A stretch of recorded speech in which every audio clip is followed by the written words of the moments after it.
पंजाब के मुख्यमंत्री भगवंत मान ओलंपिक मैच में हॉकी खिलाड़ियों का हौसला बढ़ाने पेरिस नहीं जा पाएंगे। केंद्र सरकार ने इसकी मंजूरी देने से इनकार कर दिया है।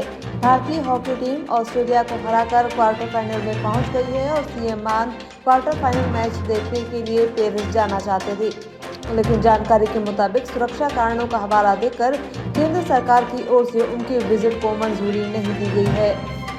कांग्रेस पार्टी ने एक बार फिर से लोकसभा चुनाव में हुई वोटिंग और वोट काउंटिंग के आंकड़ों में अंतर को लेकर सवाल उठाए हैं। कांग्रेस नेता संदीप दीक्षित ने प्रेस कॉन्फ्रेंस में कहा कि वॉइस ऑफ डेमोक्रेसी नाम की संस्था ने हाल ही में हुए लोकसभा चुनाव परिणामों पर एक विश्लेषण किया है।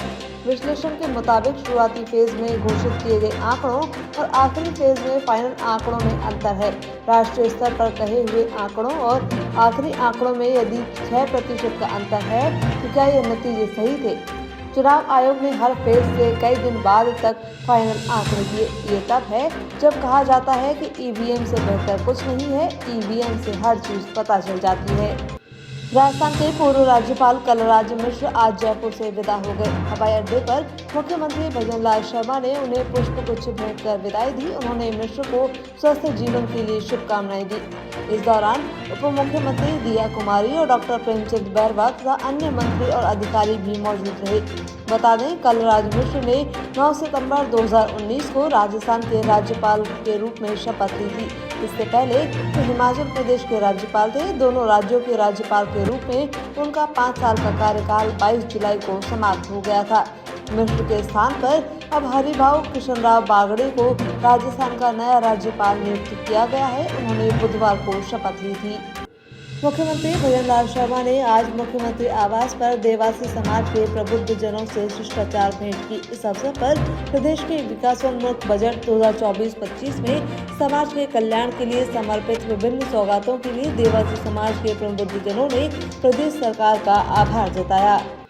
प्रदेश की भजनलाल सरकार पूर्ववर्ती सरकार के एक और फैसले को रद्द करने की तैयारी में है। सरकार सफाई कर्मचारियों की मौजूदा भर्ती प्रक्रिया को निरस्त करेगी। यूडीएच मंत्री झाबर सिंह खर्रा ने इसके लिए मंजूरी दे दी है। ऐसे में अब स्वायत्त शासन विभाग नए सिरे से सफाई कर्मचारियों की भर्ती प्रक्रिया शुरू करेगा।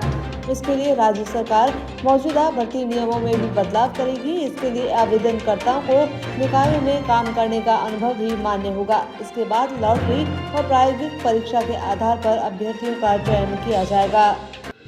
लोकसभा अध्यक्ष ओम बिड़ला आज से 2 दिन के अपने संसदीय क्षेत्र के प्रवास पर हैं। इस दौरान उन्होंने आज अपने कैंप कार्यालय में जन सुनवाई की और लोगों की समस्याओं के समाधान को लेकर संबंधित अधिकारियों को समस्याओं के निराकरण को लेकर निर्देशित किया।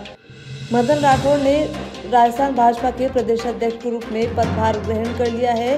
राठौड़ ने अपने संबोधन में कहा कि कार्यकर्ताओं को सम्मान दिलाने की भूमिका निभाऊंगा। कार्यकर्ताओं को सरकार का नुमाइंदा मानती है। जनता धन्यवाद और शिकायत आपको ही देती है। सरकार आपकी है, इसलिए सरकार की प्रशंसा करो।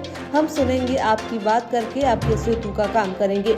वसुंधरा राजे और विजया राहटकर ने मुझे गुरु मंत्र दिया है। इस मंत्र को मैं हमेशा साथ रखूंगा। पूर्व सीएम और बीजेपी नेता वसुंधरा राजे ने पार्टी के नए प्रदेश अध्यक्ष के पदभार ग्रहण समारोह में अपनी ही पार्टी के नेताओं को जमकर इशारे में निशाने पर लिया। वसुंधरा राजे ने कहा कि राजनीति का दूसरा नाम भी उतार चढ़ाव है। राजनीति में पद, मद और कद, इन तीनों पर ध्यान देना बहुत जरूरी है। मद जाने पर पद और उसका कद दोनों चला जाता है। मेरे लिए राजनीति में जनता का प्यार और विश्वास सबसे बड़ा है। ये मुझसे कोई नहीं छीन सकता। उन्होंने आगे कहा कि मुझे कार्यकर्ताओं के साथ रहने और साथ काम करने का मौका मिला, जिससे बीजेपी आज सबसे बड़ी पार्टी बनी है। जिन्होंने पीढ़ियां खपा दी, उनकी वजह से आज पार्टी है।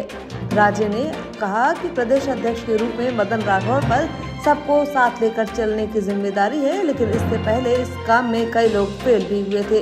किसी एक गुट को नहीं, बल्कि सबको साथ लेकर चलने की जिम्मेदारी प्रदेश अध्यक्ष पर होती है। सूरतगढ़ में आज नगर पालिका के अध्यक्ष के रूप में ओम प्रकाश कालवा ने पुनः पदभार ग्रहण किया। इस संबंध में कल ही स्वायत्त शासन विभाग ने कालवा की पुनः नियुक्ति के आदेश जारी किए थे। इस मौके पर भाजपा नेता संदीप कसानिया सहित पार्षद मौजूद रहे। पार्षदों ने फूलमाला पहनाकर कालवा का स्वागत किया और नगर पालिका के बाहर कालवा के समर्थकों ने पटाखे फोड़कर अपनी खुशी जताई।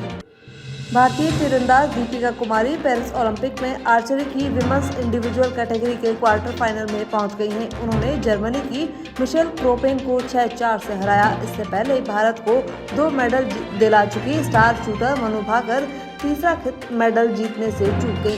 ये 25 मीटर विमेंस पिस्टल इवेंट में चौथे स्थान पर रही। तीसरे स्थान के लिए हुए शूट ऑफ में उनके 3 निशाने चूक गए। उनका मुकाबला हंगरी की मेजर वेरोनिका से था। फाइनल में मनु ने 28 पॉइंट स्कोर किए, जबकि ब्रॉन्ज मेडलिस्ट हंगरी की मेजर वेरोनिका ने 31 पॉइंट स्कोर किए। कोरियाई शूटर यंग जिन ने 37 अंक के साथ गोल्ड मेडल जीता। फ्रांस की कैमिली को सिल्वर मिला। उन्होंने भी 37 पॉइंट हासिल किए, लेकिन वे गोल्ड के लिए शूट ऑफ में टारगेट पर एक निशाना ही लगा सकी थी।